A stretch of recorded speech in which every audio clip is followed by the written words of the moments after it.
All right, so I'm going to record, like I mentioned in the email, I'm going to record today's class session. And so it'll be a little bit more cumbersome because I'll have to do things like this just to make sure Camtasia is working correct and that we start in the right spot. So you'll see in the upper left-hand screen that we must be recording because it's prompting me for the option of stopping the recording. So let's remind ourselves kind of where we are and what the goal is for today. And we'll take our time through today's class session. So again, I'm using Camtasia.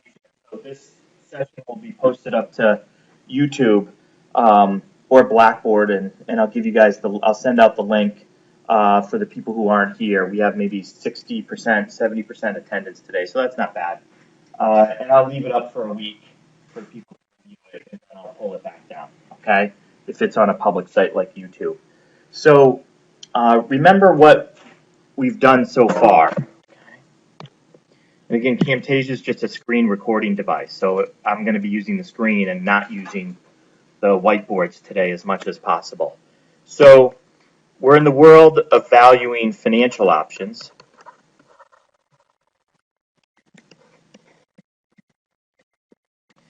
And the goal is to finish this as soon as possible.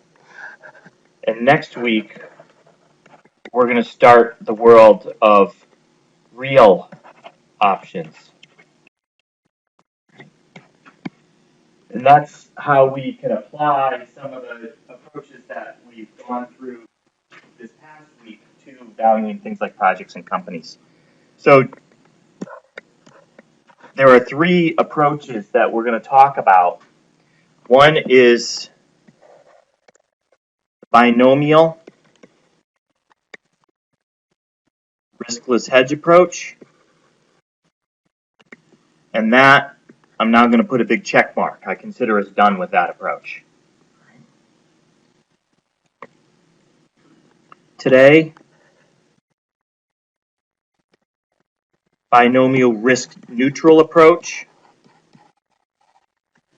and the holy grail, the Black-Scholes option pricing model approach.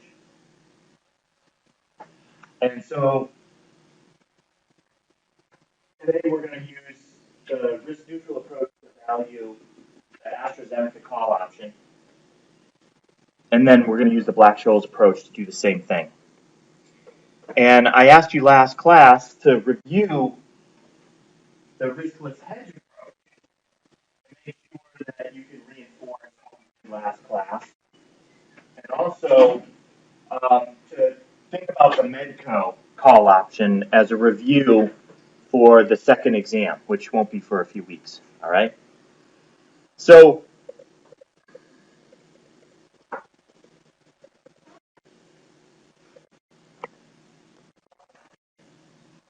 the risk-neutral approach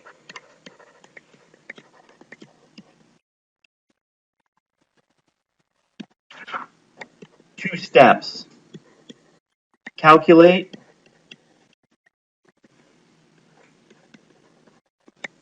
risk-neutral probabilities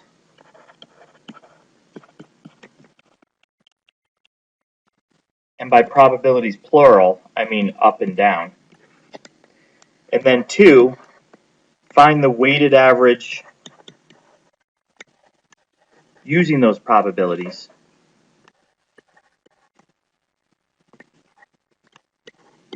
value of the option.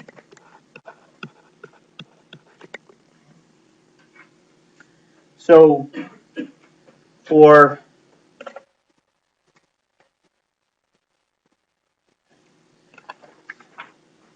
AstraZeneca, what information do we need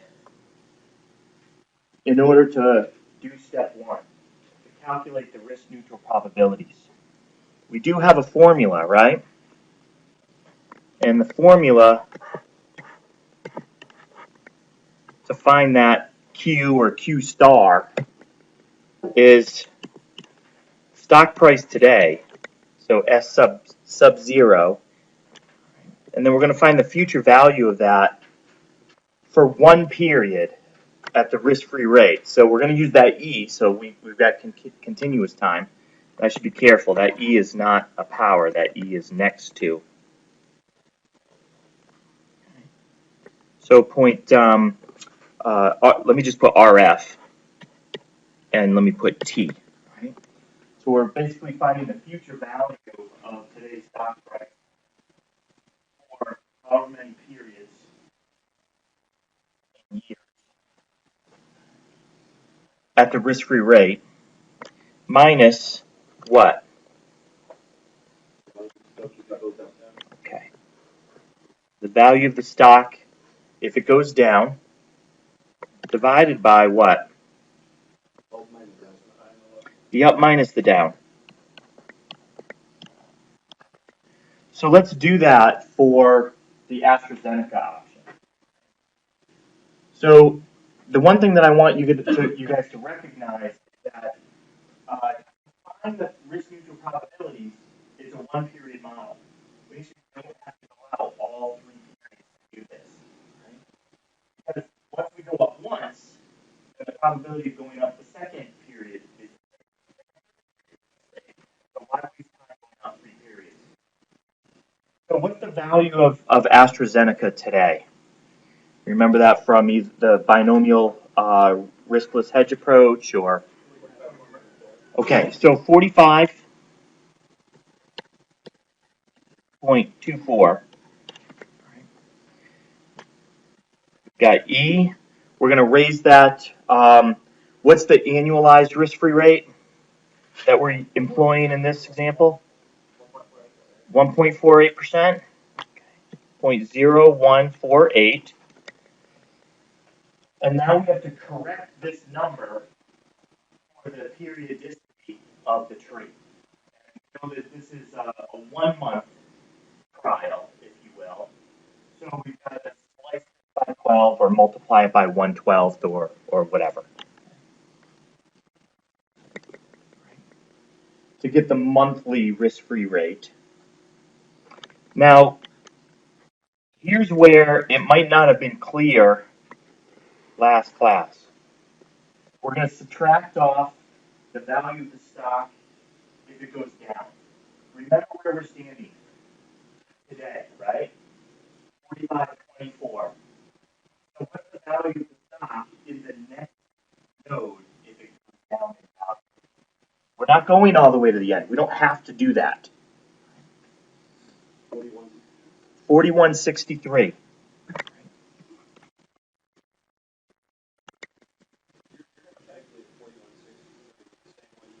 Correct. You still have to use the U and the D. So we still have to do some work, right? For sure. And now we know that that's going to be in the denominator as well. And then what's the up node price? 49.16. So is everybody clear on where these numbers are coming from? So what does that give us for Q? I got 0.487, but take a minute and make sure that you can get or check my work, if you will.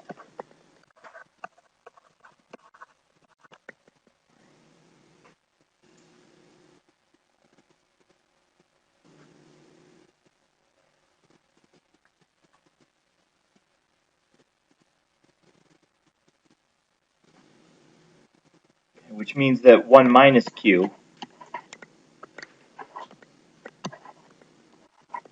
is going to be 0.513. So those are the numbers that we're going to need on the next page.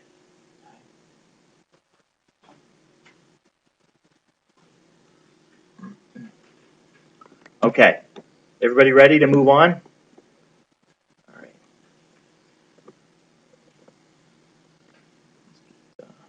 New worksheet here. Okay, so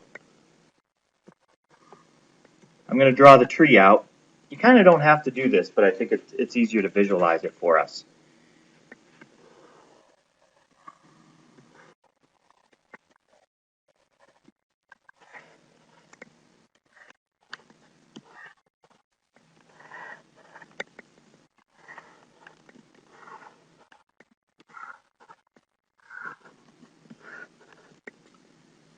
time period 1, time period 2, time period 3. So now all we need to do, we need to take a look at what the possible values of the call are under the ending nodes.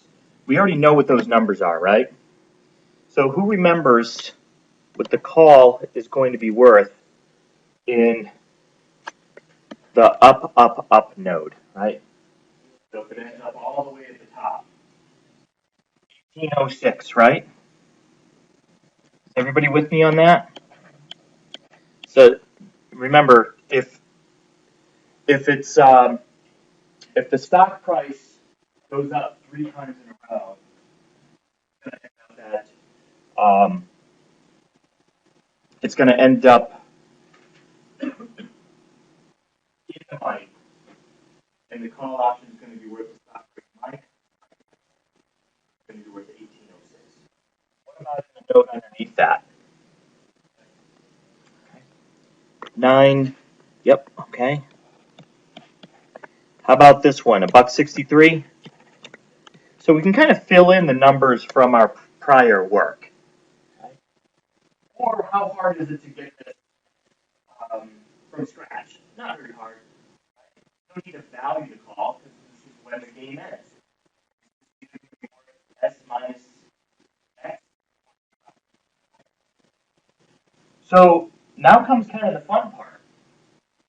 What we have to do is take a weighted average of these numbers. We're going to be in the trees in a couple minutes. But what I want you guys to do is think a little bit more comprehensively about what's happening here. That there's a chance that the call is going to be worth 18, a chance the call is going to be worth 9, a chance it's worth 163, and a chance that it's worth 0. All we have to do is apply the different chances, right? So if I told you the equal likelihood of each of these occurring, well, then simply you add them up, you divide by 4. But there's not an equal chance of these occurring. So what's the chance, what's the probability that the call ends up at 18.06? How do you want to do that? Well, now that we've estimated the risk-neutral probabilities, we know that anytime we see an up move, the probability associated with that is 0.487. Anytime we see an up move. So all I've done is kind of fill in the probabilities of all the up moves, and I can fill in the probabilities of the down moves. 0.513 anytime you see a down.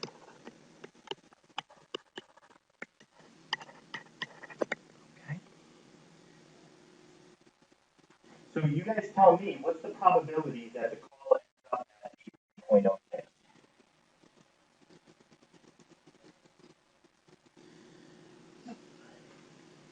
There's only one possible path to get there, correct?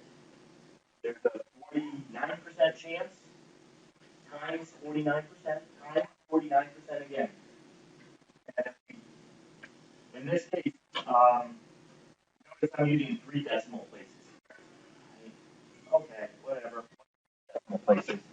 So the probability that the call is going to end up at 1806, I'm going to stick with 3 decimal places, is 0.116. There's an 11% probability that it's going to end up at 1806. What's the probability that it ends at 0? You take a minute and do it, and I'll take a minute and do it.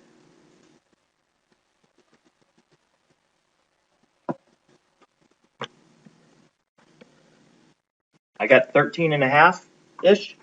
Okay. So, not surprisingly, it's unlikely for the call to end up at the end. It's much more likely that it's going to end up in one of the middle spots. So, what's the probability that the call is going to end up at $9? So we need to think a little bit about how we want to do this. this 0.135 multiplied by these three numbers, but I'm going to add another process times the number of paths to get there. Now, for the up, up, up, there's only one path, right? There's no other way to get here. Only one path. So 0.513513 times one path. Up, up, up is 487, 487, 487 times one path. How about 9.16? That's three, right? You can either go up, up, down, down, up, down, up, up. Notice in all three of those paths, it's the same math, is it not? Two ups and one down. So you do two ups and one down times three. Okay? So again, the total probability is two ups, 0.487, 487, times, and one down, 0.513. And that gives you the probability of one of the paths occurring, correct? So the probability of this single path occurring, up, up, down, is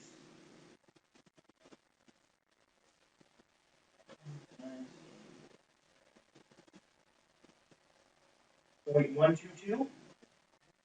So the chance of this single path occurring, up, up, down, is 122. How about down, up, up? 122. How about up, down, up? 122. So that just means that there are three possible paths. So we got to multiply this by 3. That gives us the total probability of landing at 916 as 0.365. And do the last one for it. What's the probability of landing at $1.63? I'll do it at the same time.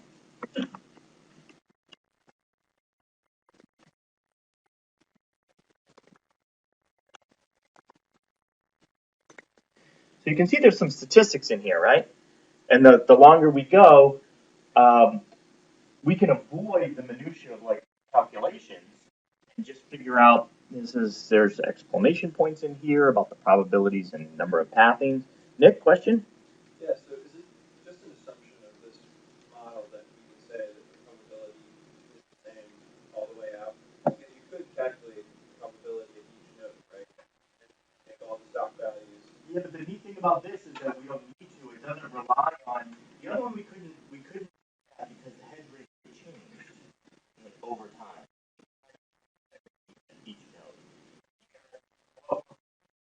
The and the D's don't.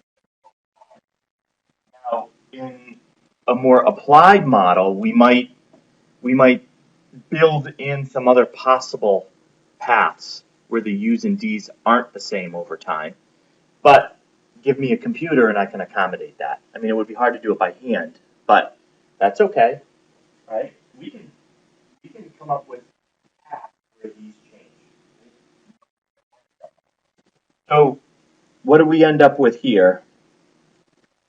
0.38384. Did you guys get 0.384? And as a quick check, our probability should end at, it should add close to 1, right? I don't know. It's going to be close, right? All right. So now what do?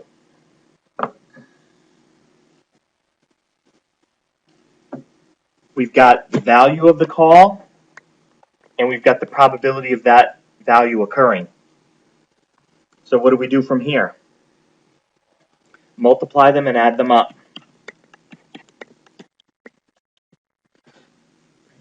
Multiply them and add them up. So obviously, if something ends up not in the money, that makes our lives easier. So let's multiply these through, add them up. Again, we're in this blue box here.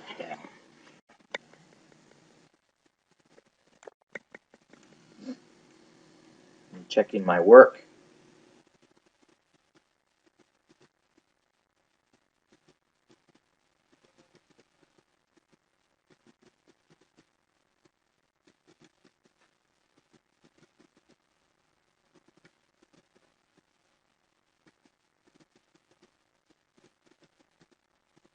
What do we end up with? 605 or 606, right?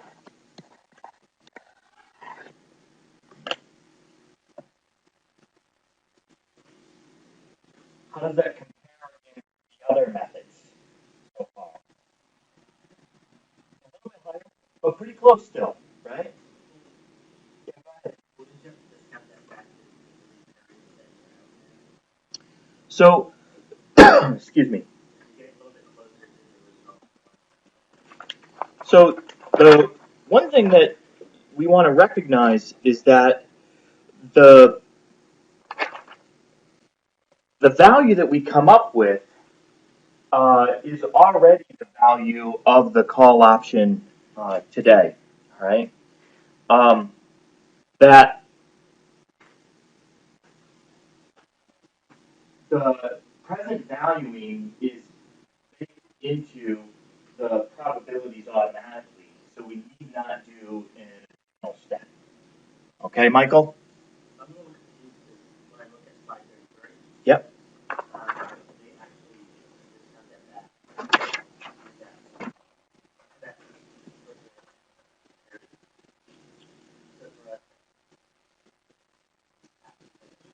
Maybe my is my slide deck. My slide 33 is well, I probably added some slides. So what's on the top?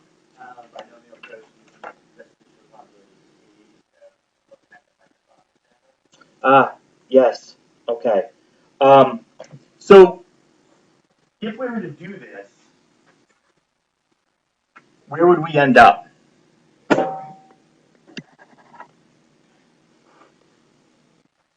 We would take this 6.06 e to the 0.0148 sliced by 12 times 3. Fair enough? Good? And where would we end up? Yeah, let's go ahead and do it. All right. See what the difference is. So order of operations matters. So let's see, 0.0148 times 0.25. Close enough. Raise e to that.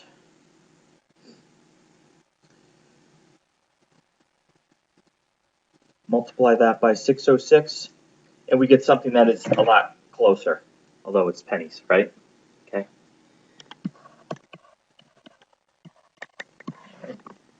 You know, in this world, this is one of those instances where I think, you know, maybe we want to be a little bit more precise, but in this case, we're talking about a pretty small change. But it gets closer to the I guess if we want to compare apples to apples, we would do that, right? Um, so if we wanted to contrast it against, what did we get? I can't now remember, using the risk-free hedge approach. Was it 603? 603? So it does get us a little bit closer. Okay. Thanks for keeping me honest. Um, so what do you think about this approach? It's a little odd, but a little easier than the kind of the backward induction method, which is kind of a pain in the neck. All right.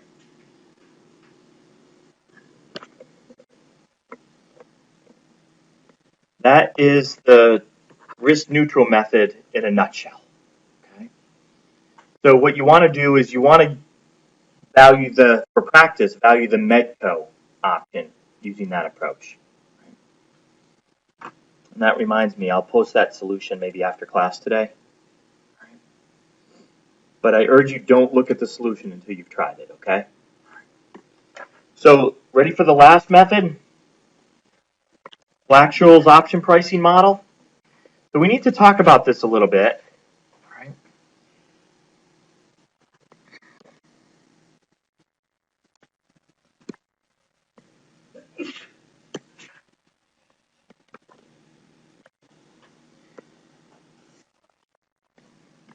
So in both of the previous methods, we've drawn out some trees, right? And That's kind of fun in games. But we know in reality, how many branches would we have? An infinite number of branches depending upon the time horizon, right? So you can picture minute by minute about all the possible branches that might be in between here, recombining, some not recombining.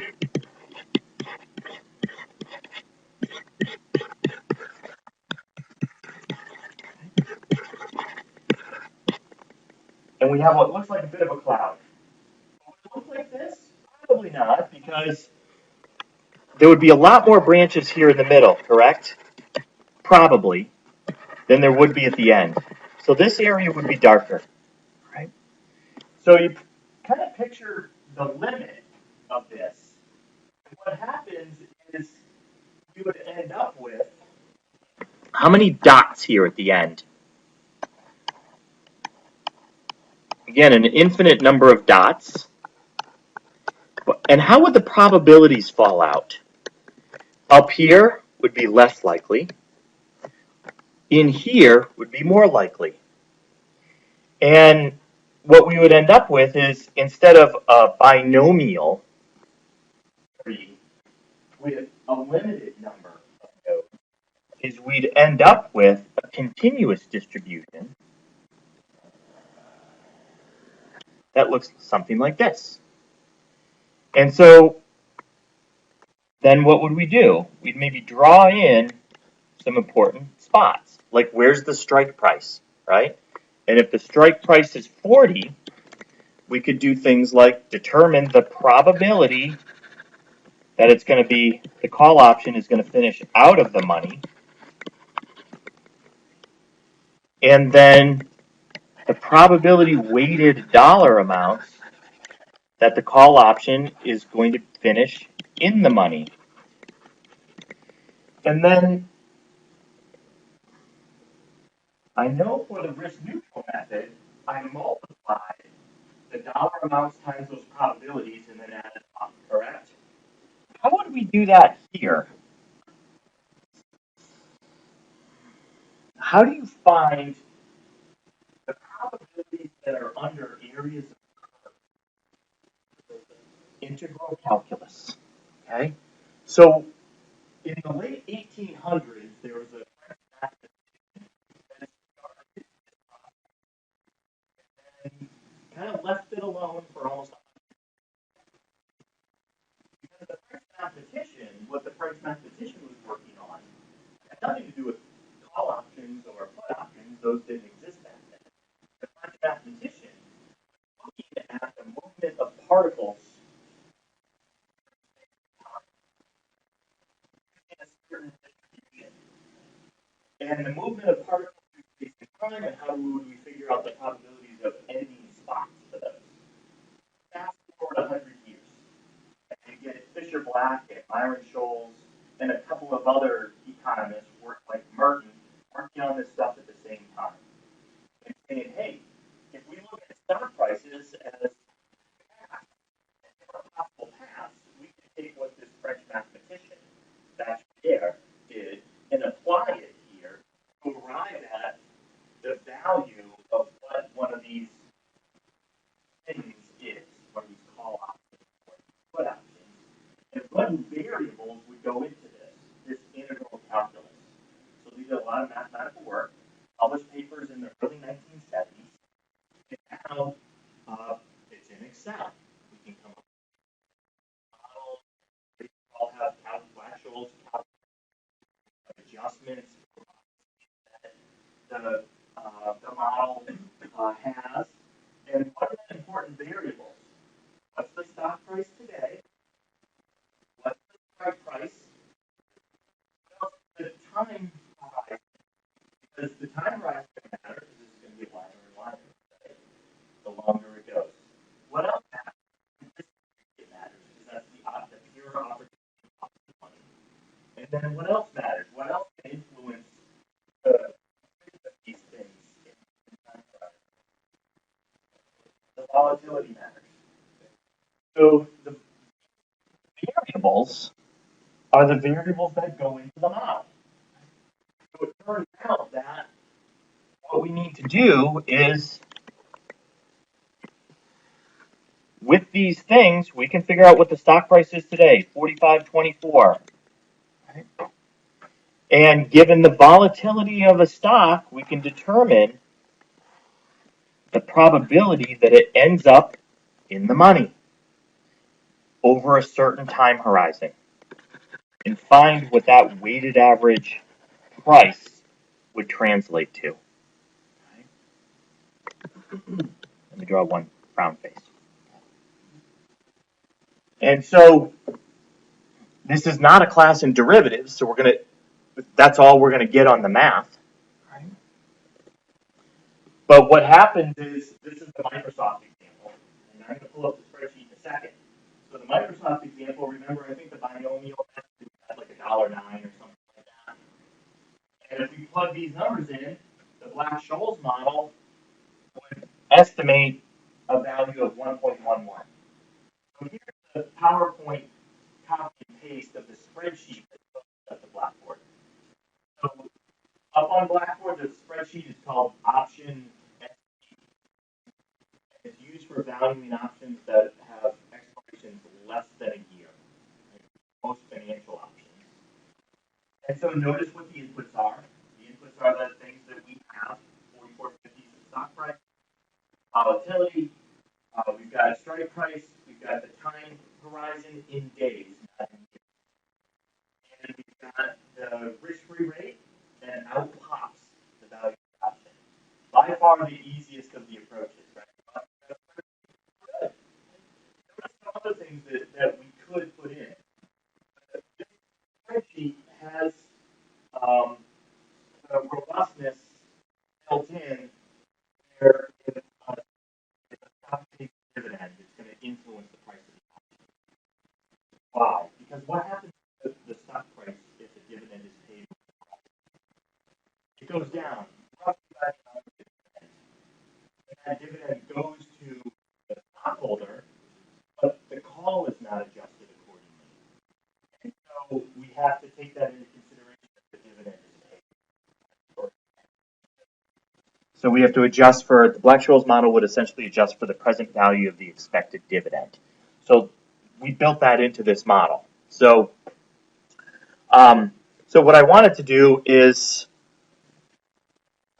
take the spreadsheet. So this is the same spreadsheet that's posted up to Blackboard.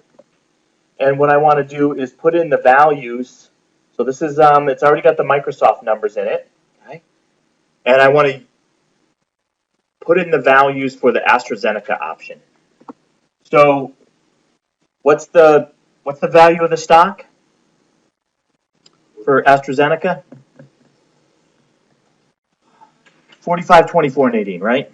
Okay, so 45.24. Bang. What's the volatility that we've been using for the AstraZeneca option? 28.8. Okay.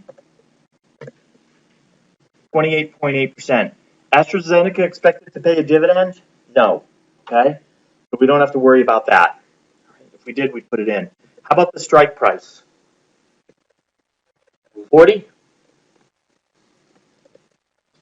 And the time to expiration in days? 90. It's 3 months. We'll just say it's 90, okay? I don't know if technically it's 91 or 92 or 93. And how about the risk-free rate? 1.48%. Notice it says enter the annualized risk-free rate. So it's easy. Right? The model adjusts for us. And notice we end up with 6.01. Right? Much easier than, you're probably like, why didn't we start here? Well, then you wouldn't have come to class the last week or week and a half, right? So we end up with the Black-Scholes model would value this option. Plus on the nose. Yeah. Look. So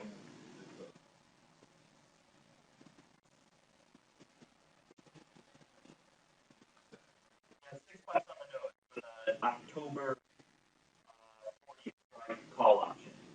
$6 on the nose. So Black-Scholes gets closest. that's using real data, nothing that prevailed at the time horizon. And, was it perfect? No, but we got pretty close. And I think that's good enough for the world of real options, which is where we're going next. Because the world of real options, this is the type of thing that we're going to need to implement. So, some other things in here. The nice thing about this spreadsheet is it allows us to modify the variables and see what the influence of the value is pretty quickly. So we can say, well, what if the strike price was 35? How would that have changed the value of the option? Or more importantly, what if interest rates change? How does that influence what we would pay? Not by a lot, okay? By a little bit. Or what's another thing that changes every day? The stock price, right? So we know the stock market's been up 30 or 40% in the past couple of years. What if Microsoft was still trading at $30 a share? Right? I know that's not AstraZeneca, but notice what happens to the value of the call. Right? Very different. And this is why this is the model that can be used to do things like price employee stock options. You can figure out what those are worth. So if you're an employee that has vested options, what does that mean? That those belong to you economically. So if you leave the firm, then what happens? There has to be some way to value what those options are worth because those are portable, or those are reported. So how do you figure out what that value is? We have to some model there. In the world of financial options, so where are we going starting next week? Next week we're going to be talking about the world of real options. And so a couple things are going to happen after today. One is make sure you can do everything that we did. Two is do the Medco option using all three approaches, okay? Sometime over the next few weeks. And then third, start reading a little bit of the real options. That's where it gets kind of fun. As a manager, you guys already know what you're doing. So say for example,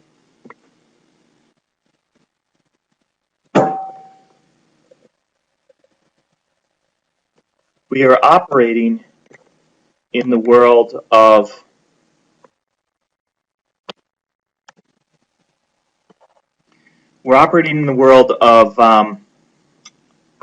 biotech, right? What do we know? We know that there's a set of resources that we have to spend today. That's an outflow. R&D, correct? And at the beginning of a project, the R&D is fairly small. Right? And you have a million projects. Not one company. This is like Merck, okay? Not a single product. So you have a bunch of projects that have early level R&D. Then what happens? What happens a year from now? That's right. Some of these will move forward, and if it moves forward, you'll have to spend bigger money, correct? Right?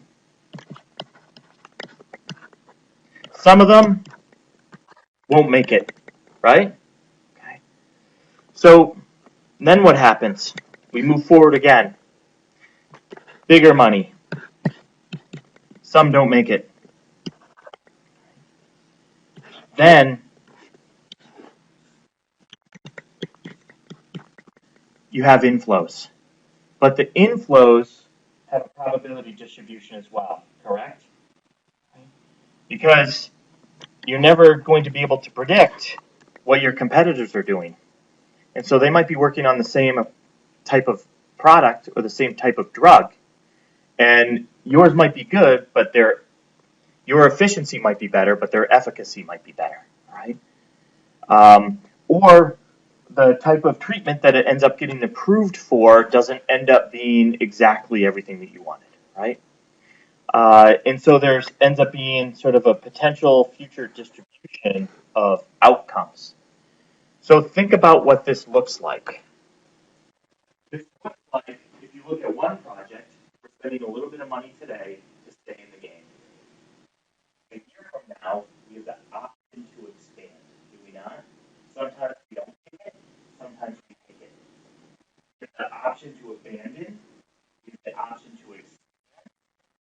option to contract. Then afterwards, you start getting inflows. And those are going to have fairly wild distribution. So think about technology, pharmaceutical, biotech, energy. We'll have weird looking, I know I kind of drew a normal looking distribution up here, but a more likely distribution would be something not normal. Maybe be bimodal at this point. We're either going to hit a triple home run, something like that. So what type of model can accommodate different distributions? And what can accommodate the option of expanding and the option of contracting? Think about what the option to expand is. That's a call option. I'm paying a little bit of money today to own the right to buy something later at a bigger price, right? That's a call option. A put option is I'm spending a little bit of money today for the right to potentially abandon something later or to sell it to somebody else later on. So that's the world of real options. And it's a world that companies are starting to embrace in certain industries. But it's still a little bit on the fringe. So that's where we're going to go for the next. So next week, we're going to talk about it a little bit, and then we're going to do a couple of cases on it. We're going to do a case in media, and we're going to do a case in energy. Fair enough? Okay. All right. So any questions on sort of where we are, where we're going, and what you should be doing? Yeah, Rio, go ahead. No. Nope. Nick? Yeah, just looking at the syllabus next week, so if there are no cases, it's just. That's right. Next week, we're just going to be chatting about real options because we have to get our. So next week, we're going to be spending time linking the concepts that we've done the past week and a half to the real options world. So 1 week to link it, take spring break off, and then another week of applying it to cases. Fair enough? And then exam 2, if I remember right. Okay.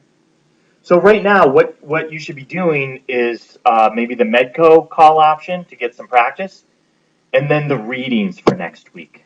Fair enough? Okay. All right. So